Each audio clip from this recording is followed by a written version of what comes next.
Escuela Dominical. Tema general: Historias de ayer con lecciones para hoy. Lección número 3. El título que nos marca el cuaderno de apoyo Andando en sus caminos es Oía la voz que le hablaba. La lectura completa se encuentra en el libro de Números, capítulo 7 del versículo 84 al capítulo 8, versículo 4. Y también en Éxodo capítulo 40, del versículo 1 al 38. El texto que nos aprendimos de memoria y del cual emana la frase del título de nuestra lección se encuentra en el versículo 89 del capítulo 7 de Números, que dice: Y cuando entraba Moisés en el tabernáculo de reunión para hablar con Dios, oía la voz que le hablaba de encima del propiciatorio que estaba sobre el arca del testimonio, de entre los dos querubines, y hablaba con él. El propiciatorio y el arca del pacto son en verdad el mismo mueble, pero el primer nombre se refiere más bien a la cubierta de oro con los dos querubines. El arca se refiere a la caja de madera de acacia forrada con oro que guardaba como testimonio de la fidelidad de Dios, la urna con maná, que nos habla de provisión, la vara de Aarón, que nos habla de elección, y las tablas del pacto, que nos hablan de perfección. Los querubines nos hablan de la protección de lo santo. Recordemos los dos querubines que fueron puestos para guardar la entrada al Edén en Génesis capítulo 3, versículo 24.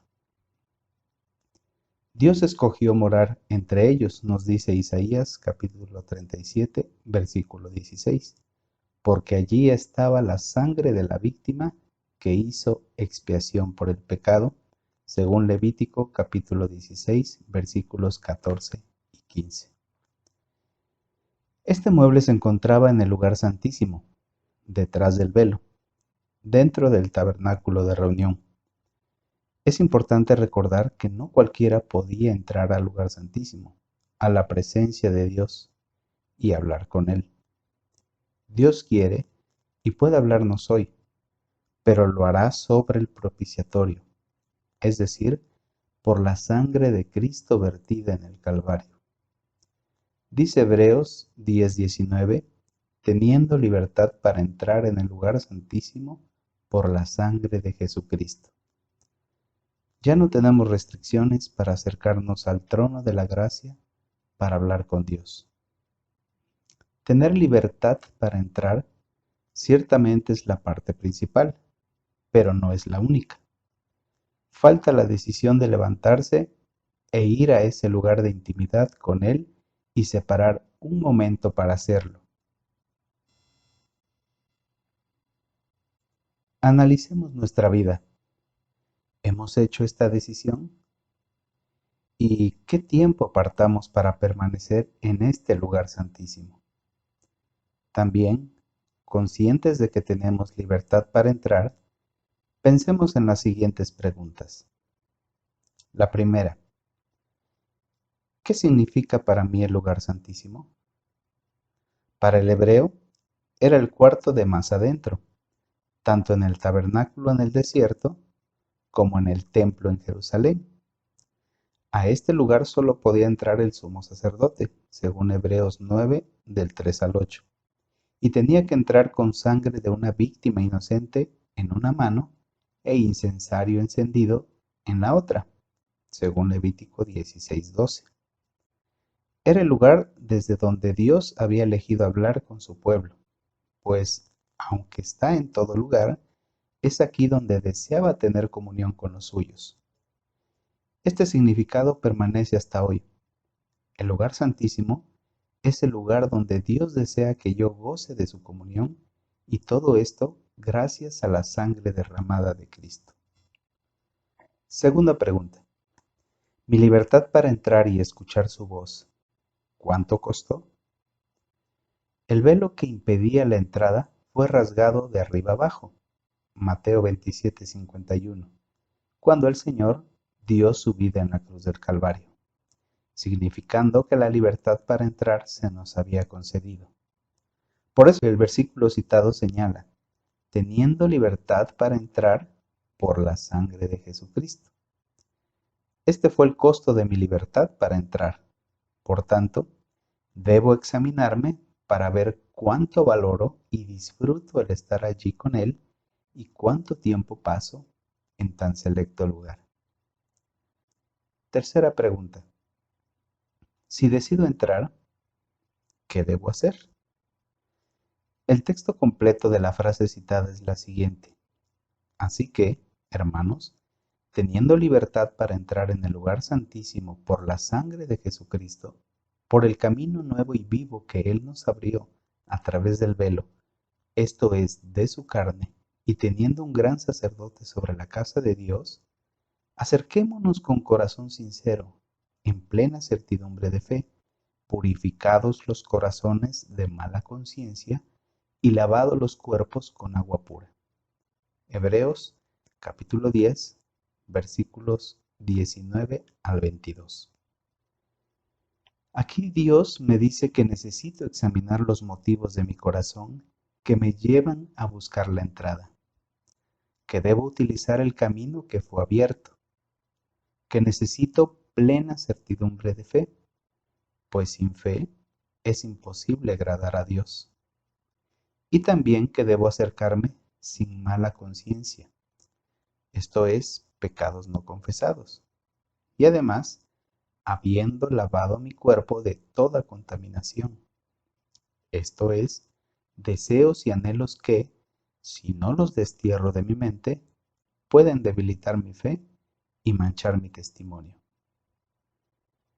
Pero más importante que saber qué hacer es preguntarme si deseo entrar en ese lugar, o más específicamente, si lo hago por mera curiosidad o porque realmente siento que necesito entrar allí para escuchar su voz. Además, es necesario examinar mi corazón para ver si pienso acudir solo como visita o deseo permanecer allí y gozar del privilegio de habitar en la presencia del Altísimo. Sin embargo, antes de buscar la respuesta a estas preguntas, será bueno observar que la Biblia nos enseña que entrar en el lugar santísimo es necesario para, primero, asegurar mi corazón. Como mencioné, en este lugar estaba el propiciatorio que había sido rociado con la sangre de una víctima inocente. Esto aseguraba que la ira de Dios había sido aplacada. Esto es lo que significa propiciación, pues allí estaba la sangre para atestiguarlo. Romanos 3, 23, 26. Por tanto, cada vez que entro a su presencia, he de pensar en la sangre de Cristo y en el costo de mi redención. Esto ahuyentará toda duda de mi mente, pues si Dios entregó a su Hijo por todos nosotros, ¿cómo no nos dará con Él todas las cosas? Romanos 8:32. Entrar en el lugar santísimo es necesario para ofrecer mi adoración. La demanda es, adorad a Jehová en la hermosura de la santidad, según Salmos 96:9. Por tanto, no debemos suponer que a Dios le agrada nuestra adoración en un lugar que no sea santo. Es decir, que lo podemos adorar sin pensar en la sinceridad del corazón y la limpieza de nuestro cuerpo y conciencia. Entrar en el lugar santísimo es necesario para oír la voz de Dios. Dos cosas deben maravillarnos: que Dios se dé tiempo para visitar sus criaturas y platicar con ellas, y que el hombre ponga tanta excusa y pretexto para no estar con Dios. Muchos quieren que Dios converse con ellos, mientras siguen entretenidos con las muchas cosas. Otros piden que Dios les hable en medio del ruido estridente del mundo en que se mueven. Pero nosotros hemos de estar conscientes de que no podemos serle útiles, más aún que no podemos vivir si no nos sentamos a sus pies y oímos su voz en la hermosura de la santidad y en el calor de su comunión. Digamos como el salmista: Tú eres mi Señor, no hay bien fuera de ti. Salmos 16, 2.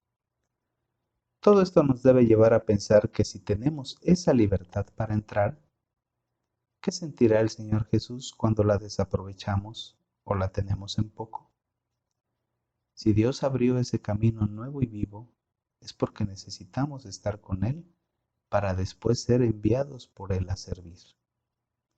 Si ahora puedo ascender al monte de la santidad, ¿qué sentirá el Señor cuando no tengo tiempo para subir y estar con Él para contemplar su hermosura y adorarle? No puedo ni debo desaprovechar tan bella oportunidad que me fue concedida a precio de sangre. Ahora pensemos en dos palabras que también están dentro de nuestra lección: consagración y dedicación. Ambos parecen términos semejantes, y lo son, pero se usan en contextos diferentes. En nuestras lecturas de hoy se pueden ver ambas. Se consagraron los hijos de Aarón, es decir, personas, y se dedicaron los muebles del tabernáculo, es decir, cosas. Puesto en otra forma, consagro lo que soy, dedico lo que recibo. Recordemos a Ana en 1 de Samuel 1:11, que pedía un hijo para dedicarlo a Jehová. Cuando le pedimos algo al Señor, ¿con qué propósito lo hacemos? Y además, después de recibirlo, ¿qué hacemos? En la consagración, la decisión de quién o qué se consagra es enteramente de Dios. Esto lo vemos claro en los primogénitos, Éxodo 13:12 y Deuteronomio 15:19. En el día sábado, Éxodo 16:23 y 31:15. En los levitas y sacerdotes, Éxodo 29:9, Números 3:3. Así como el tabernáculo, sus muebles y sus utensilios, Éxodo 30, del 22 al 29. Y también en el diezmo, Levítico 27:32. Por tanto, no se puede consagrar algo que no pertenece a Dios. Consagrarlo significa que estamos reconociendo el dominio de Dios sobre lo consagrado. Si algo es de Dios, debe ser consagrado. Entonces, no hacerlo sería pecado. Ahora veamos dedicación. Aquí la decisión es del hombre, quien tiene la libertad de tomar de lo recibido, de lo suyo, para dar algo a Dios, pero no se podía dedicar algo que ya es de Dios y por lo tanto debiera ser consagrado a Él, como lo menciona Levítico 27:26. Pero el primogénito de los animales, que por la primogenitura es de Jehová, nadie lo dedicará, sea buey u oveja, de Jehová es. También todo lo dedicado a Dios debe pertenecer en forma legítima a quien lo ofrece. Por tanto, pensemos en lo siguiente. 1. Lo dedicado es lo que doy a Dios más allá o además de lo consagrado. 2. Lo dedicado a Dios es lo que demuestra cuánto le amo, pues no se da por obligación. Y 3. No puedo dar a Dios lo mal habido o robado. Por ejemplo, un dinero de un negocio turbio, un trabajo logrado con engaños o que ofende a Dios, y aún un amigo ganado con promesas falsas. No puede ser dedicado a Dios, ni mucho menos puede esperar que Él lo unja y santifique. Por tanto, aunque lo dedique a Dios, Él no lo recibirá. Por otro lado, lo que sí viene de Dios ya ha sido preparado y santificado por Él, y si no lo dedico, estoy defraudando en las cosas santas.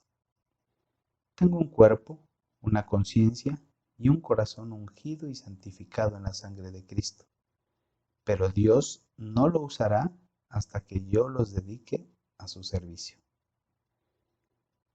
De esto aprendemos una cosa. Yo puedo dedicar algo a Dios, pero Dios puede decidir no verlo como consagrado si lo que ofrezco no es limpio o se consiguió desobedeciendo a Dios. Busca en 1 de Samuel 15, versículos 15 y 22, como un ejemplo de este caso. Entonces, todo aquel que ha sido redimido por la sangre de Cristo es de Dios, y Dios lo ve como consagrado a Él. Por esto decimos que se refiere a lo que tú eres. También esto no es algo que debes decidir hacer, solo te corresponde reconocerlo. Lo dedicado, entonces, se refiere a lo que tienes, porque Dios te lo ha dado, pero Él espera se lo entregues para que lo use. Aquí sí espera a Dios una decisión tuya. En resumen, mi consagración ocurrió cuando me entregué a Dios y me comprometí a servir a Cristo. Hoy, como redimido por la sangre de Cristo, debo dedicar todo lo que de Él recibo: salud, vigor, talento, esposa, hijos, trabajo y mucho más. Muchos padres presentan o dedican sus hijos a los pocos días de nacidos en un acto público celebrado ante Dios y frente a los miembros de la iglesia local. ¿Qué significa este acto para ellos? Pensemos en el objetivo que tuvieron las madres que presentaron a sus niños al Señor en el pasaje de Mateo, capítulo 19, versículo 13. Entreguémosle, dediquémosle nuestras manos para hacer lo que Él desea, nuestros pies para andar por donde Él nos lleve, nuestros oídos para escuchar su voz y distinguirla claramente del enemigo, nuestros ojos para mirar solo las cosas de arriba y a nuestro Señor, el autor y consumador de nuestra fe. Dediquémosle nuestros labios para expresar nuestras gratitudes, alabanzas, adoración, para compartir su palabra. Y la lista sigue. Dediquémosle todo lo que de su buena mano tenemos y recibimos para glorificarlo solo a Él, y hagámoslo con un corazón recto, como el rey David, porque Él escudriña nuestros corazones. Dice Primera de Crónicas 29, del versículo 14 al 17. Todo es tuyo, y de lo recibido de tu mano te damos. Oh Jehová Dios nuestro, toda esta abundancia que hemos preparado para edificar casa a tu santo nombre, de tu mano es, y todo es tuyo. Yo sé, Dios mío, que tú escudriñas los corazones y que la rectitud te agrada. Por eso yo, con rectitud de mi corazón, voluntariamente te he ofrecido todo esto, y ahora he visto con alegría que tu pueblo, reunido aquí ahora, ha dado para ti espontáneamente. Y el versículo 18. Jehová, conserva perpetuamente esta voluntad del corazón de tu pueblo y encamina su corazón a ti. ¿Así lo hacemos? Oremos. Dios nuestro, bendecimos y exaltamos tu precioso nombre, porque ahora podemos acercarnos confiadamente al trono de tu gracia.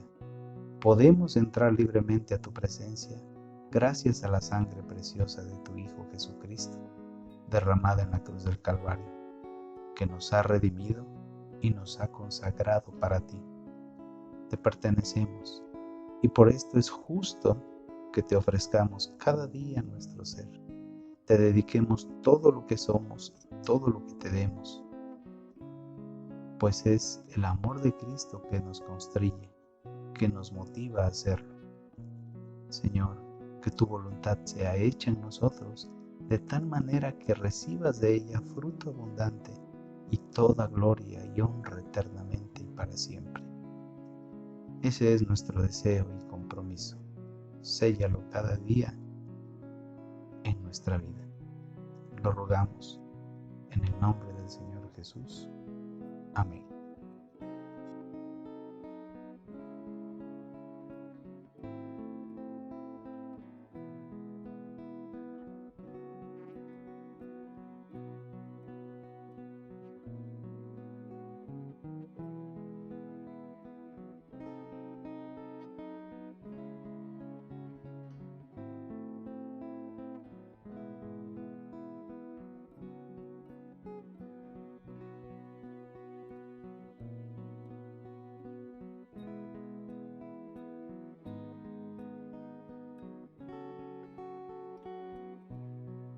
Les recordamos la página www.orizabacentro.org, donde encontrará todo lo relacionado a la palabra de Dios.